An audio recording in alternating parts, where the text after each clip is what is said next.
नमस्कार प्यारे बच्चों, 12 मार्च का हिंदी का पेपर मिल चुका है जो आप सभी के सामने है।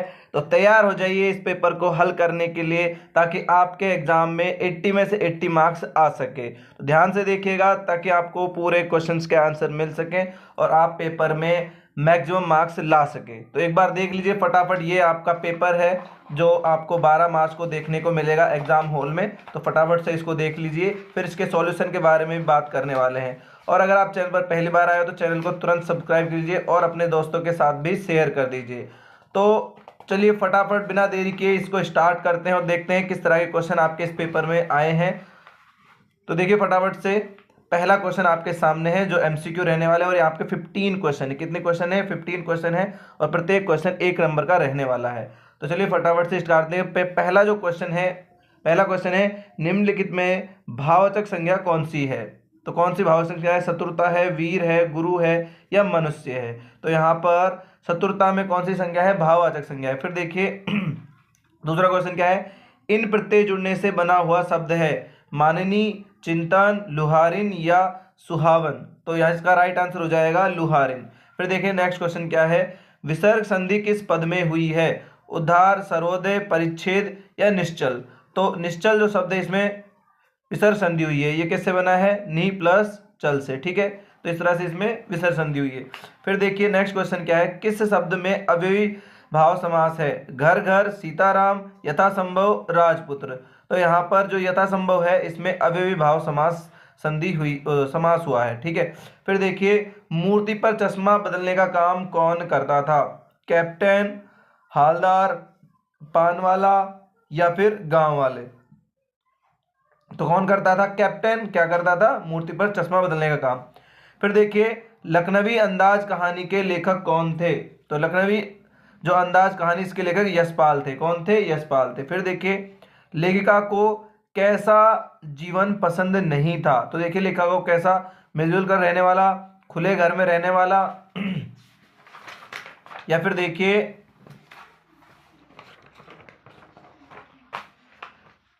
परिवेश में रहने वाला या महानगरीय फ्लैट्स में रहने वाला। तो महानगरीय फ्लैट्स में रहने वाला जो घर है उनको पसंद नहीं था। फिर देखिए उस्ताद बिस्मिल्लाह खां के बचपन का क्या नाम था? तो उनका बचपन का जो नाम था वो क्या नाम था?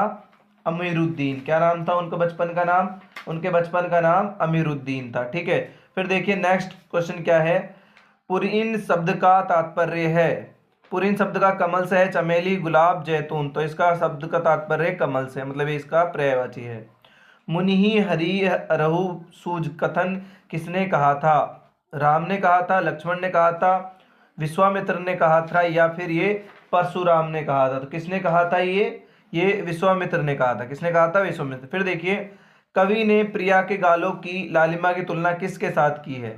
तो इसका आंसर हो जाएगा उषाकालीन लालिमा से। किससे की है? उषाकालीन लालिमा से। फिर देखिए नेक्स्ट क्वेश्चन क्या है? नागार्जुन का मूल नाम क्या था? तो नागार्जुन का मूल नाम क्या था?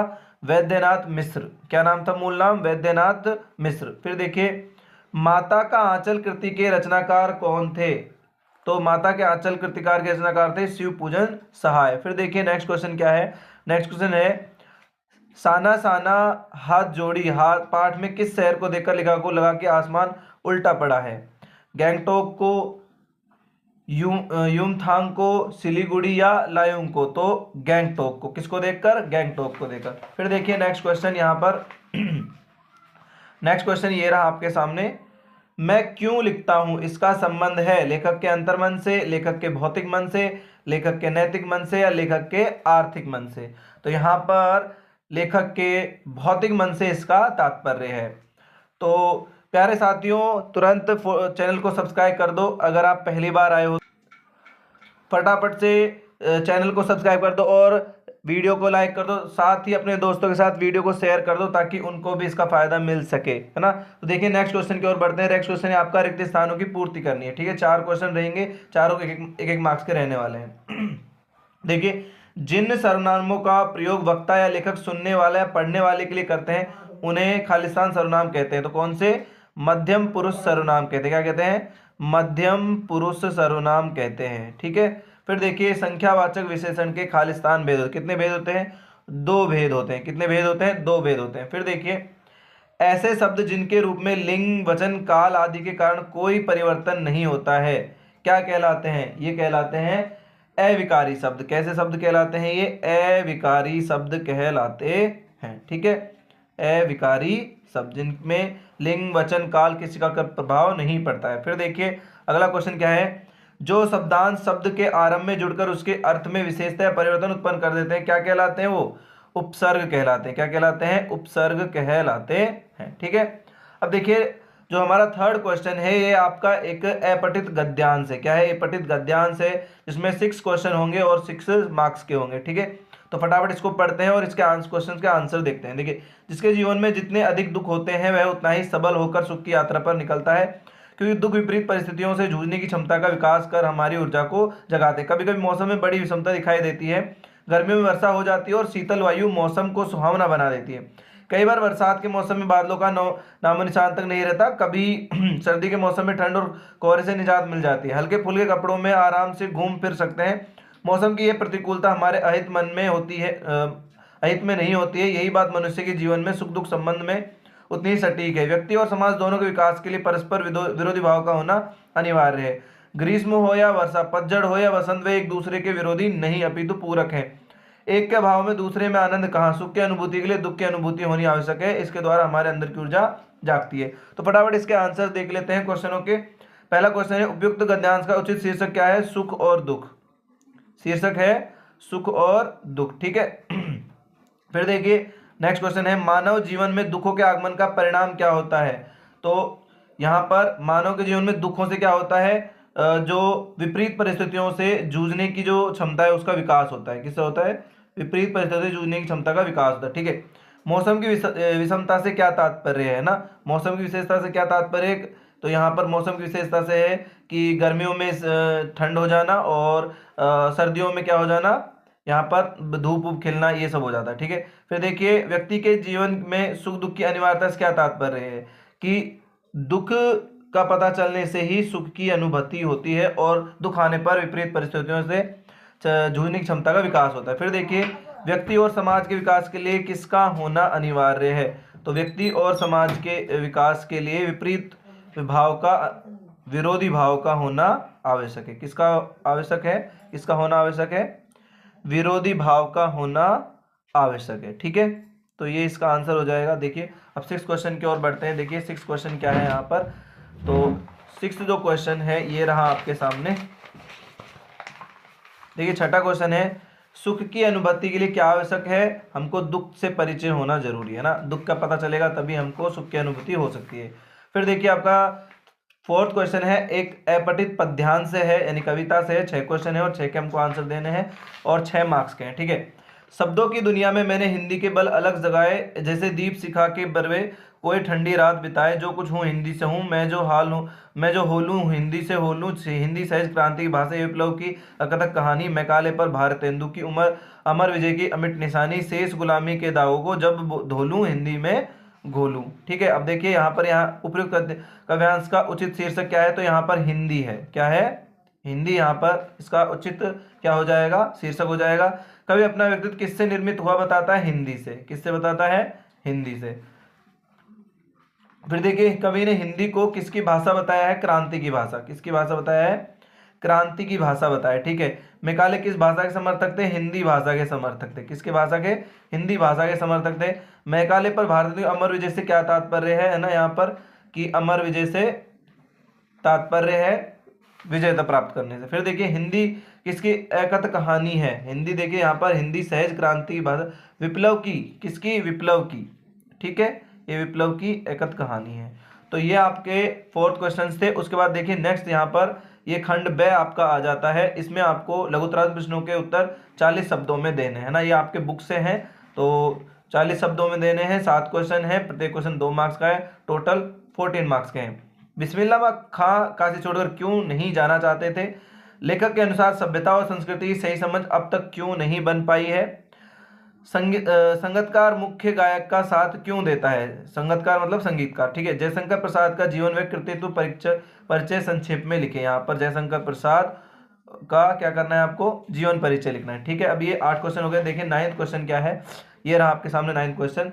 नार्गे ने धर्मचक्र की क्या विशेषता बताई है, साना साना हाथ जोड़ी अध्याय के आधार पर लिखिए।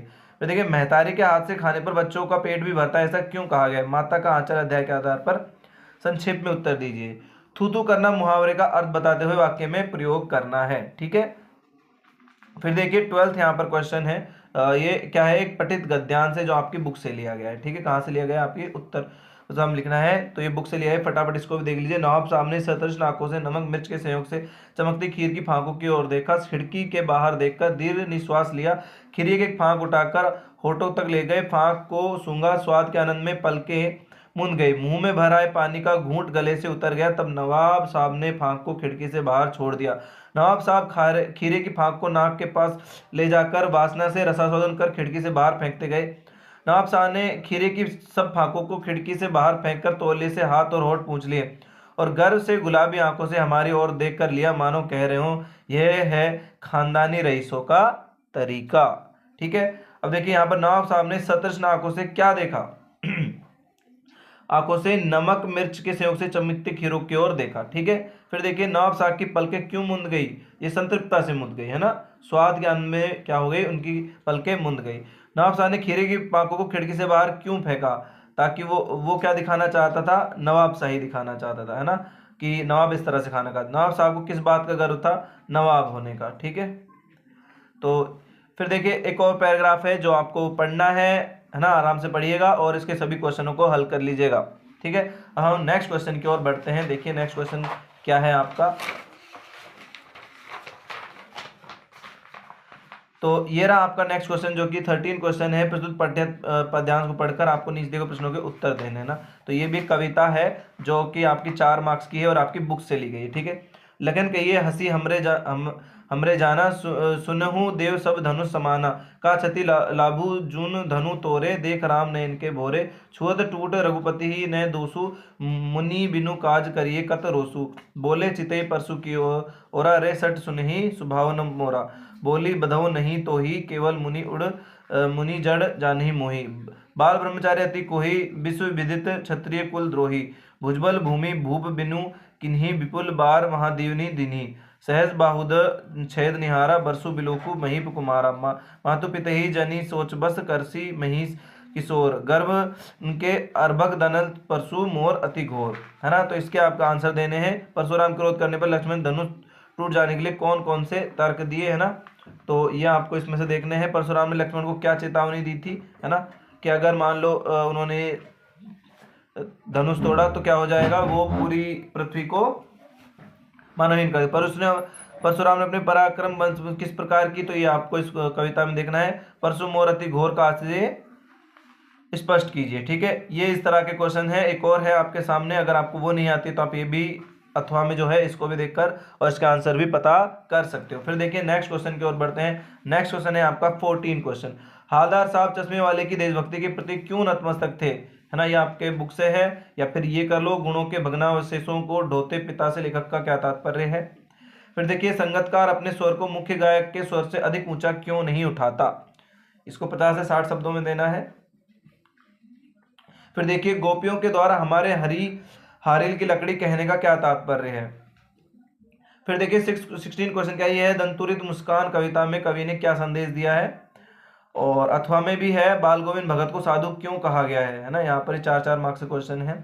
फिर देखिए 17 क्वेश्चन है, इस यात्रा वृत्तांत में लिखा गया हिमालय के जिन जिन रूपों का चित्र खींचा है उन्हें अपने शब्दों में लिखिए। एक जले हुए पत्थर पर एक उजली छाया देखकर अज्ञे को एक थप्पड़ सा लगा, स्पष्ट कीजिए।